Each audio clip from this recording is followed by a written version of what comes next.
फिलहाल एक और बड़ी खबर, नीट पेपर लीक पर सीबीआई का बड़ा खुलासा। सीबीआई ने एक बड़ा खुलासा किया है। नीट के दोनों सेट लीक हुए थे, ये सूत्र बता रहे हैं।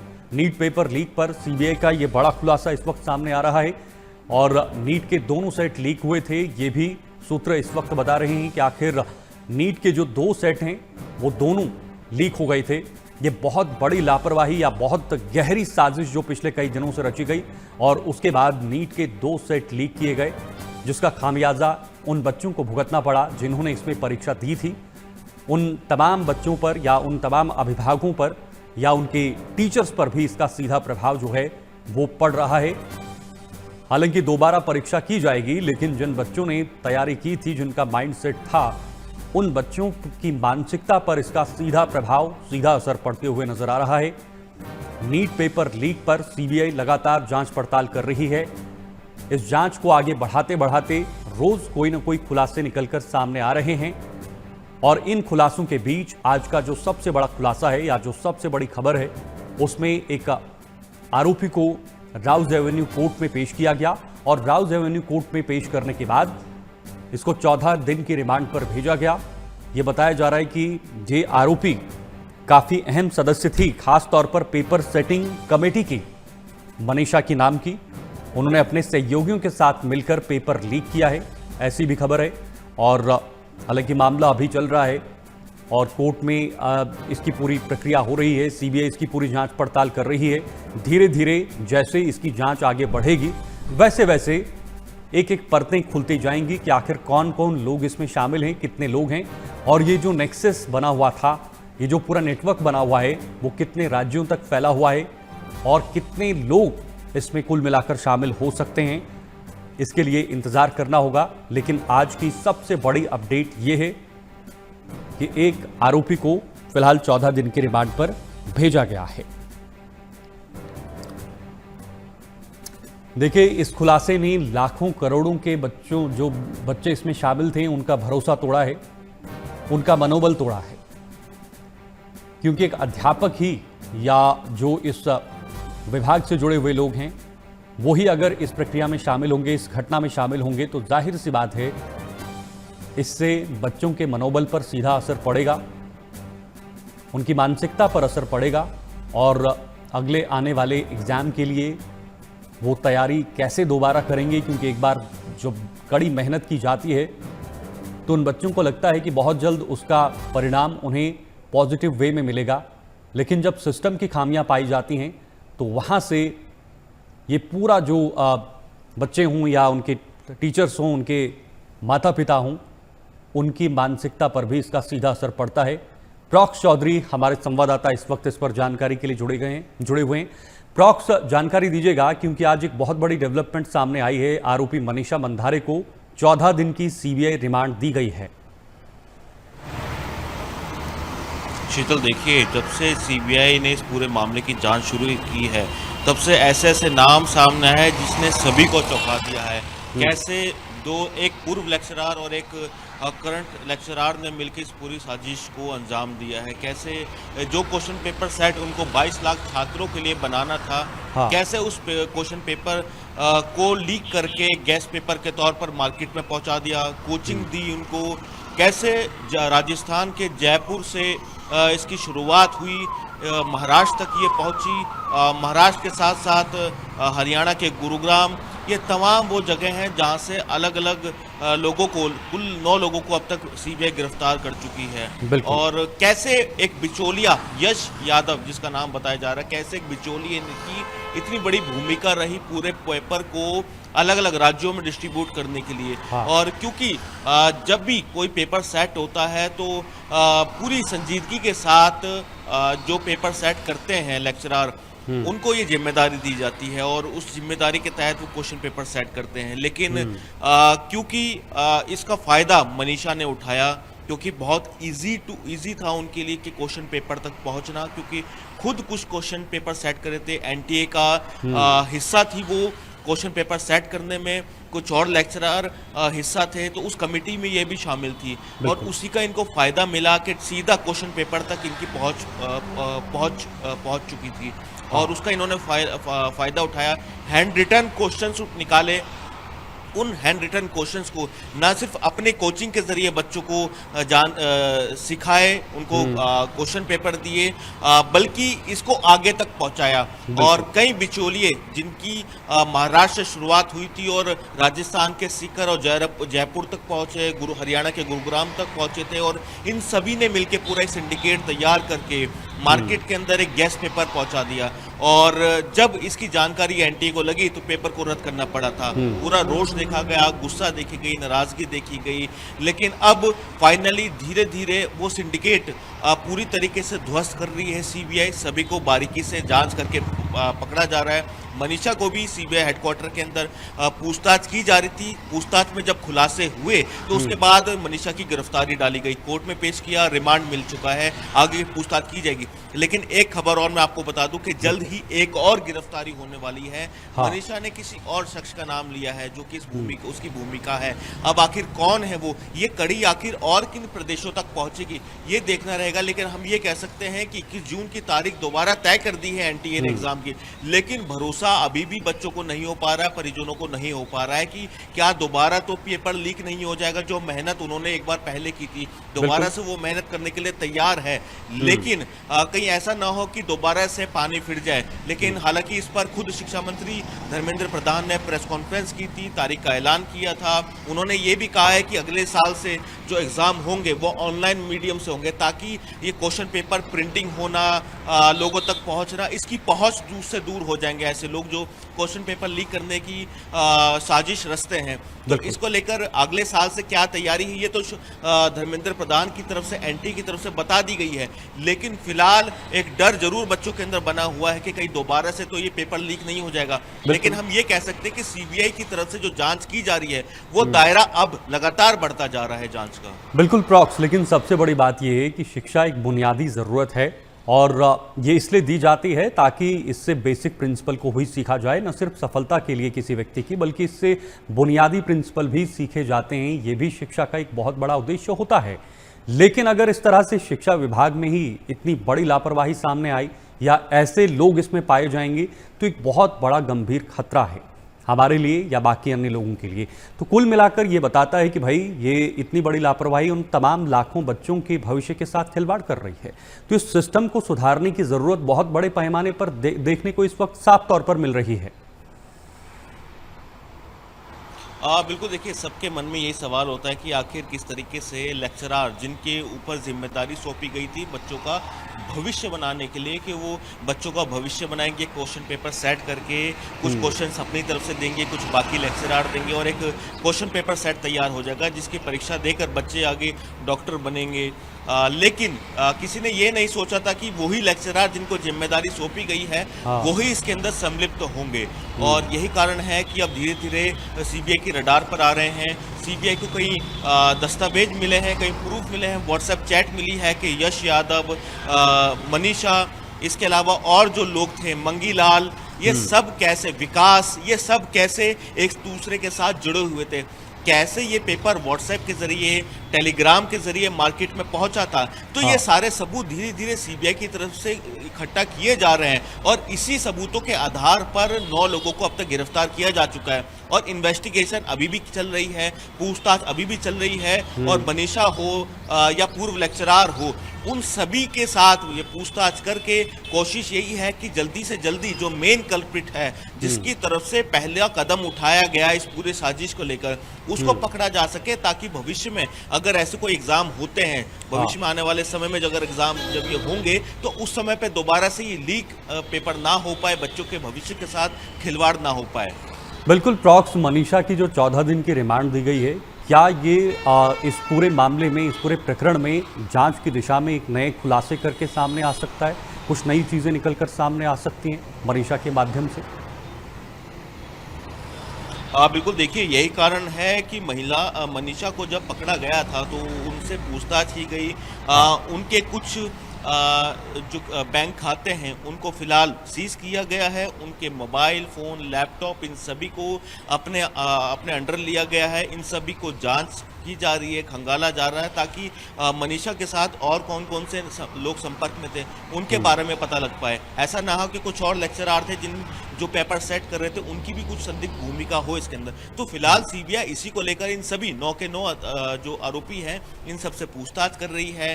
कोशिश यही है सीबीआई के कि इस पूरे मामले में जितने कल्प्रिट हैं उनको पकड़ा जा सके, और साथ ही साथ भविष्य में ऐसा दोबारा से पेपर लीक होने की समस्या ना हो, क्योंकि पूर्व में ऐसे बहुत से एग्जाम्पल सेट हो चुके हैं एनटीए के जिसमें पेपर पहले भी लीक हुए हैं। यही कारण है कि पॉलिटिकल पार्टी की तरफ से भी सवाल खड़े किए जा रहे थे, कांग्रेस की तरफ से यहाँ तक कि धर्मेंद्र प्रधान से इस्तीफे की मांग भी कर ली है कि पीएम मोदी को धर्मेंद्र प्रधान से इस्तीफा ले लेना चाहिए। लेकिन पॉलिटिकल स्टेटमेंट एक तरफ है, बच्चों का भविष्य एक तरफ है। अब हाँ। इसमें सीबीआई की एक भूमिका सामने आई है जिसमें सीबीआई पूरे मामले की अब जांच कर रही है और कोशिश कर रही है कि जल्द से जल्द उन सभी कल्प्रिट को पकड़ा जा सके। लेकिन आमतौर पर प्रॉक्स क्या होता है, जब जांचें आगे बढ़ती हैं तो धीरे धीरे लोग भी इसे भूल जाते हैं और ये कहीं गुम हो जाती हैं। तो क्या आपको लगता है कि इस जांच को आगे बढ़ाकर एक सकारात्मक मैसेज देना चाहिए ताकि आने वाले समय में उन बच्चों के उनके दिमाग पर असर ना पड़े, उनकी मानसिकता पर कोई गहरा प्रभाव ना पड़े? देखिए, बिल्कुल केस लंबा चलता है क्योंकि ये इन्वेस्टिगेशन केस होते हैं, इन्वेस्टिगेशन लंबी चलती है क्योंकि ऐसा नहीं है कि एक बारी में जवाब दे देते हैं कल्प्रिट, उनसे पूछताछ की जाती है, केस बहुत लंबे समय तक चलता है। लेकिन लंबे समय चलने के बाद एक जरूर चार्जशीट भी फाइल की जाती है, आरोपियों के खिलाफ अगर सबूत मिलते हैं तो वो कोर्ट में सबूत जो है सारे दस्तावेज रखे जाते हैं। लेकिन बिल्कुल एक मैसेज देने की ज़रूरत है ताकि बच्चों के अंदर वो हौसला दोबारा से कायम रहे कि अगर वो किसी एग्जाम की तैयारी करते हैं तो वो एग्जाम देंगे और उसका रिजल्ट जो भी आएगा उसके आधार पर वो अपना भविष्य तैयार करेंगे। लेकिन फिलहाल हम इस केस से यही कह सकते हैं शीतल कि फिलहाल सीबीआई की तरफ से धीरे धीरे कई लोगों को पकड़ा जा चुका है। सबसे पहले 5 लोगों को पकड़ा गया था, उनको कोर्ट में पेश किया गया था।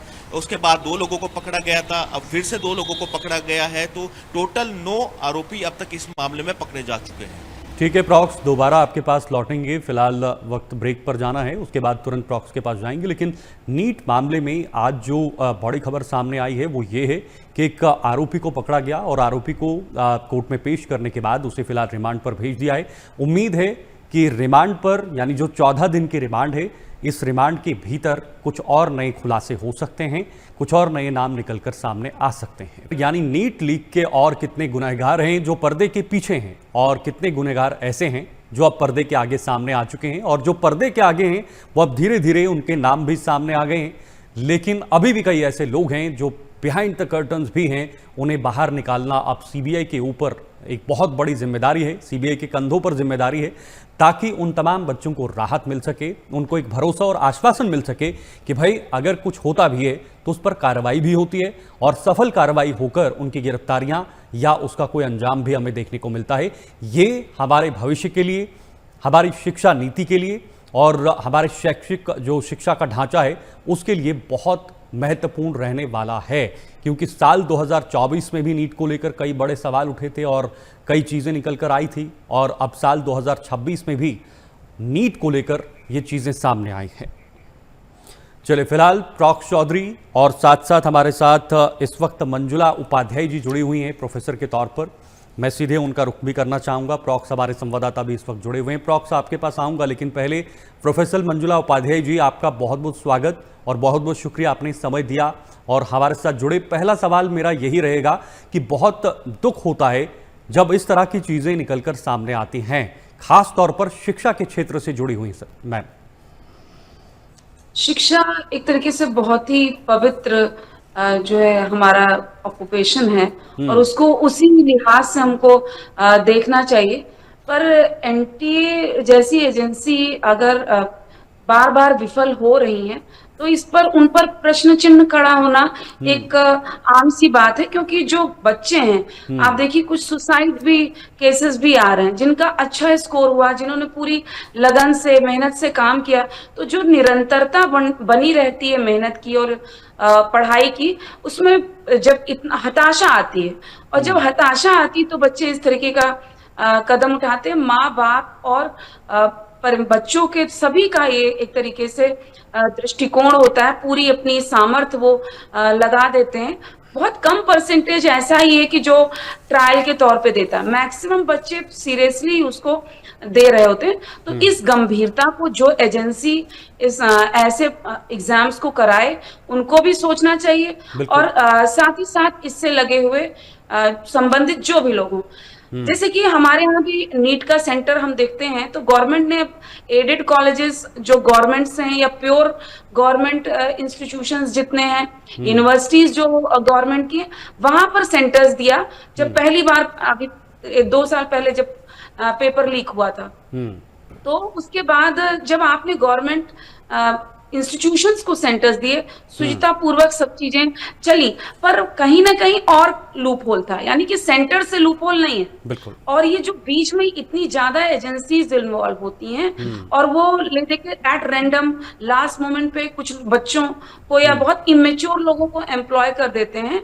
और क्योंकि वेंडर मेन एजेंसी जो है अपने वेंडर्स को देती है, वेंडर्स किसी और को देते हैं, तो कई सारी पार्टीज इसमें इन्वॉल्व हो जाती हैं। तो सेंटर पे कौन आ रहा है उसमें भी दिक्कत रहती है। हालांकि जो यहाँ तो पेपर लीक का जो मसला है वो तो बहुत ऊपर लेवल का काम दिख रहा है, यहाँ सेंटर लेवल से तो चीजें दिखी ही नहीं। पर मुझे लगता है सख्त से सख्त दंड होना चाहिए, क्योंकि हमारे युवाओं का सपना तोड़ रहे हैं, और सपना ही नहीं, उनकी मेहनत को तोड़ रहे हैं और बार बार उनको हताशा की तरफ ले जा रहे हैं। अगर एक बच्चा भी आत्महत्या कर रहा है अब इस हताशा के अंतर्गत, तो ये आपराधिक दंड की श्रेणी में आता है। एक तरीके से आप मृत्यु की ओर धकेल रहे हैं बच्चों को। तो इस तरीके की घटनाएं ना हो। और मैं छात्रों को भी कहूंगी कि जो छात्र छात्राएं जो और अभिभावक जो हैं, जो इस लालच में पढ़कर कि अपना बच्चा एक्सेल कर जाए और इस तरीके की गतिविधियों में इन्वॉल्व हो जाते, क्योंकि देखिए अगर डिमांड ही नहीं होगी पेपर लीक होने के लिए, तो ऐसा कोई करे, अब क्यों फालतू में पेपर लीक करेगा। तो जो है पेरेंट्स को भी ये सोचना चाहिए, जो बच्चे तैयारी कर रहे हैं अपनी मेहनत पे, अपने आप पे विश्वास रखिए और इन सब गतिविधियों में इन्वॉल्व ही नहीं हुई, तभी ये क्राइम रोका जा सकता है। ठीक है, मैं आऊँगा आपके पास प्रोफेसर मंजुला जी। हमारे साथ हमारे संवाददाता प्रॉक्स भी जुड़े हुए हैं। प्रॉक्स, ज़्यादा समय नहीं बीता है, साल 2024 भी हमें याद है, और मात्र 1 साल के अंतर के बाद अब साल 2026 में भी ये बहुत बड़ी घटना सामने आई है। इससे ये साफ तौर पर दर्शाता है कि हमारे एजुकेशन सिस्टम में अभी भी कई खामियां हैं। शीतल, देखिए साल 2024 ही नहीं, उससे पहले भी ऐसी घटनाएं सामने आई थी, और यही कारण है कि बार बार सवाल एनटीए के ऊपर खड़े होते कि कैसे उनके एक्सपर्ट टीम में जो लोग शामिल होते हैं, कैसे उनके ज़रिए इतनी बड़ी संख्या के अंदर सवालों का भार आना, क्योंकि बहुत आसानी से वो पहुंच रखते हैं अपनी क्वेश्चन पेपर तक, और कैसे उनके मानसिक तौर पर वो इतने मजबूत होते हैं कि पेपर्स को लीक करना है गेस्ट पेपर के ज़रिए। और क्योंकि पहुंच तभी पहुंचती है जब डिमांड होती है, जैसे कि हमारे गेस्ट ने भी कहा कि डिमांड होगी तभी सप्लाई होगी, और लगातार डिमांड रहती है। ऐसे बहुत से नेटवर्क हैं जो कि बच्चों को लुभावने वादे देते हैं कि आप एग्ज़ाम की तैयारी के बजाय हम आपको एग्ज़ाम पेपर देंगे और आप उसके एवज में हमको पैसे दिए, और यही हुआ इस केस के अंदर भी। ये जो नीट यूजी का एग्ज़ाम लीक हुआ, इसके पेपर्स क्वेश्चंस लीक हुए हैं, इसके अंदर भी यही था कि एक सिंडिकेट तैयार था पहले से ही कि जो कुछ लेक्चरर, जिसमें पीवी कुलकर्णी की बात हो या मनीषा की बात हो, ये उस टीम का हिस्सा थे, और इनको बखूबी पता था कि वो आसानी से पहुंच रखते हैं उन क्वेश्चन पेपर तक। यही कारण है कि उन्होंने वो उन क्वेश्चंस पेपर को अपने तक सीमित नहीं रखा, बच्चों को दिए। इसके अलावा कुछ सिंडिकेट ऐसे थे जो बिचौलिए का काम कर रहे थे पैसे की एवज में। 30 लाख रुपए में सबसे पहले उन क्वेश्चंस को खरीदा गया था, और धीरे धीरे ऐसे ही, क्योंकि 4 महाराष्ट्र के हैं, 4 राजस्थान के हैं और एक हरियाणा के गुरुग्राम का है आरोपी, इन सभी 9 लोगों ने मिलकर स्टार्टिंग में कैसे बिचौलियों के रूप में इन पेपर को आउट करा, पैसों के जरिए, कमीशन के जरिए। और फिलहाल अभी इसके अलावा माना जा रहा है कि और भी ये बड़ा नेटवर्क हो सकता है अलग अलग राज्यों के अंदर, क्योंकि सीबीआई जांच कर रही है। एक एक से जैसे जैसे पूछताछ शुरू हुई वैसे वैसे इन सबका नाम सामने आया, और सीबीआई ने इन सभी को गिरफ्तार किया, इनका रिमांड लिया है। लेकिन हम ये कह सकते हैं कि नेटवर्क सिर्फ 9 लोगों का नहीं है शीतल, ये नेटवर्क इतना बड़ा है जो कोई सोच भी नहीं सकता है, क्योंकि ये अलग अलग राज्यों में पहुंचा हुआ है। बिल्कुल, बहुत बड़ा दायरा इसका बना हुआ है, लेकिन फिलहाल सीबीआई इस पर लगातार कार्रवाई कर रही है। प्रोफेसर मंजुला जी से मैं समझने की कोशिश करूंगा, थोड़ा टेक्निकली समझूंगा ये पूरा प्रोसेस, क्योंकि आपने बहुत इंपॉर्टेंट बात की कि जब डिमांड होती है तो तभी चीज़ें होती हैं और ये पूरा मामला सामने आता है। ये डिमांड की जो गुंजाइश है या जो एक यूँ कह सकते हैं इसकी रिक्वायरमेंट कहाँ पर है, कहाँ पर गुंजाइश ये बनती है कि मामला इतना आगे बढ़ जाता है कि और उसके बाद एग्ज़ाम या पेपर जो है वो लीक हो जाते हैं? ये जो डिमांड है वो तो अभिभावक और प्रतियोगी छात्र ही कर रहे हैं। ओके। छात्रों को, जिन लोगों को अपने पर भरोसा नहीं है या जिनके पास आर्थिक सामर्थ्य है, वो ये सोचते हैं कि हम पैसे के दम पर कुछ भी खरीद सकते हैं, तो ओके। वो इसका एक हिस्सा हो जाते हैं। और कुछ सप्लायर्स हैं, और मुझे लगता है जो कोचिंग इंस्टीट्यूट्स हैं उन पर भी कड़ी निगरानी रखने की जरूरत है। ओके। और जैसा अभी मैंने आपको बताया कि सेंटर पर, ये हालांकि अब की वाला पेपर तो सेंटर के पहले ही लीक हो चुका है, पर सेंटर्स पर भी बहुत सारे लगातार हम कहें कि बाहरी लोगों का हस्तक्षेप अधिक रहता है, और जिम्मेदारी पूरी सेंटर सुपरिटेंडेंट्स की रहती है और सिटी कोऑर्डिनेटर्स की रहती है। तो उस लेवल पे तो लीक नहीं हुआ है, क्योंकि ये पहले ही लीक हो चुका था, गेस्ट पेपर के रूप में लोगों के सामने आ चुका था। तो क्या एनटीए को तब तक पता नहीं चल पाया कि ये चीजें हो रही हैं? बिल्कुल। और नेचुरल सी बात है, हम बस स्वागत योग ये कहेंगे कि अगर किसी ने अपराध किया है तो उसमें भले कुछ लोग ही पकड़ में आए हैं, पर धीरे धीरे ऐसे परते दर परते खुलेंगी। तो और मैं आऊंगा लोग प्रोफेसर जी वापस। बड़ी खबर, बोर्ड रिजल्ट को लेकर सीबीएसई का बड़ा फैसला सामने आया है। 100 रुपए देकर विद्यार्थी अपनी आंसर शीट देख सकते हैं। ये बहुत बड़ा फैसला। रीचेकिंग के लिए 25 रुपए फीस लगेगी, ये सीबीएसई ने फैसला लिया है। दरअसल बोर्ड रिजल्ट को लेकर सीबीएसई ने ये बहुत बड़ा फैसला लिया है।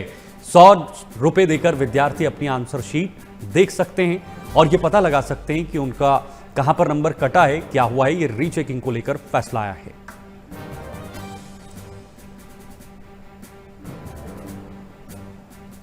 तो देखिए, रीचेकिंग के लिए 25 रुपए फीस लगेगी, ये भी सीबीएसई ने कहा है। बोर्ड रिजल्ट को लेकर सीबीएसई का ये बहुत बड़ा फैसला। 100 रुपए देकर विद्यार्थी अपनी आंसर शीट देख सकते हैं। रीचेकिंग के लिए 25 रुपए फीस लगेगी, यानी रीचेकिंग करवाने के लिए, ये भी सीबीएसई ने कहा है। ये बच्चे जो हैं वो अपना पेपर या वो देख सकते हैं, ताकि उनको ये पता लगे कि कहाँ पर क्या हुआ है, कहाँ पर कितनी मार्किंग हुई है, कहाँ पर कितने नंबर कटे हैं। क्योंकि बहुत सारे बच्चों में ये शंका रहती है कि हमारे नंबर कम आए हैं तो कैसे आए हैं। तो यह वेरिफिकेशन करने के लिए, ये तमाम चीज़ों के लिए ये बहुत बड़ा फैसला सीबीएसई की तरफ से 100 रुपये देकर। तो फिलहाल मैं सीधे रुख करना चाहूँगा हमारे मेहमानों का। प्रोफेसर मंजुला जी इस वक्त जुड़ी हुई हैं, सीधे उनका रुख करेंगे। प्रोफेसर मंजुला जी, इस फैसले को कैसे देख रही हैं जो सीबीएसई ने लिया है? बहुत स्वागत योग्य है, क्योंकि ट्रांसपेरेंसी होना बहुत जरूरी है। और अगर किसी बच्चे के मन में ये शंका है कि उसकी परफॉर्मेंस अच्छी थी, तो वो अपनी कॉपी रीचेक कराने का उसका अधिकार होना चाहिए। क्योंकि कभी कभी अगर हम देखें तो अगर ऑनलाइन चेकिंग्स होती हैं तो उसमें भी कुछ उस मशीन के थ्रू हो रहा है, तो नॉर्मली हम कहते हैं कि 90% के अबव भी प्रूफ हो गए। हम कहते हैं 99%, पर 1% तो मिस्टेक होने की संभावना रहती है। तो अगर कुछ स्टूडेंट्स सोचते हैं कि उनका ज्यादा अच्छा परफॉर्मेंस था, उस हिसाब से उनके नंबर नहीं मिले उन्हें, वो रीचेकिंग में जाएं।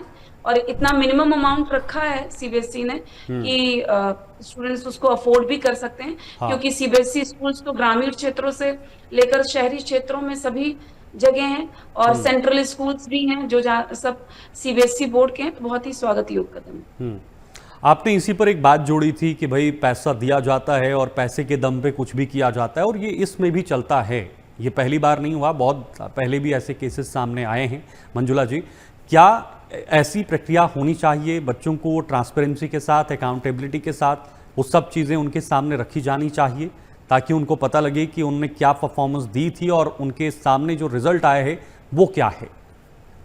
जी श्योरली, मैंने वही कहा कि ये बच्चे का अधिकार होना चाहिए कि अगर हम यूनिवर्सिटी लेवल पे भी देखें तो रीचेकिंग का वहां पर भी है, कॉपी दिखाई जाती है एक फीस के आधार पर। तो सीबीएसई ने तो बहुत ही मिनिमम फीस रखी है, और उस आधार पे बच्चे को अपनी कॉपी देखने का अधिकार है। और कभी कभी मैंने कहा ना, चेकिंग में भी फॉल्ट हो सकती है, तो उसके मन में क्यों ये संशय रहे कि चेकिंग की वजह से मेरे मार्क्स कम आए। तो वो एकरूपता भी रहेगी और पारदर्शिता भी रहेगी, इसलिए आवश्यक है। ठीक है प्रोफेसर मंजुला जी, बहुत बहुत शुक्रिया, आप जुड़े और हमारे साथ हमारे संवाददाता भी दिल्ली से जुड़े हुए थे प्रॉक्स, बहुत बहुत धन्यवाद आप सभी का। फिलहाल इस वक्त जो बड़ी खबर है वो यही है कि सीबीएसई ने एक फरमान जारी किया है और कहा है कि बच्चे अपनी आंसर शीट देख सकते हैं, रीचेकिंग करवा सकते हैं, उसके लिए बहुत कम फीस भी तय की गई है।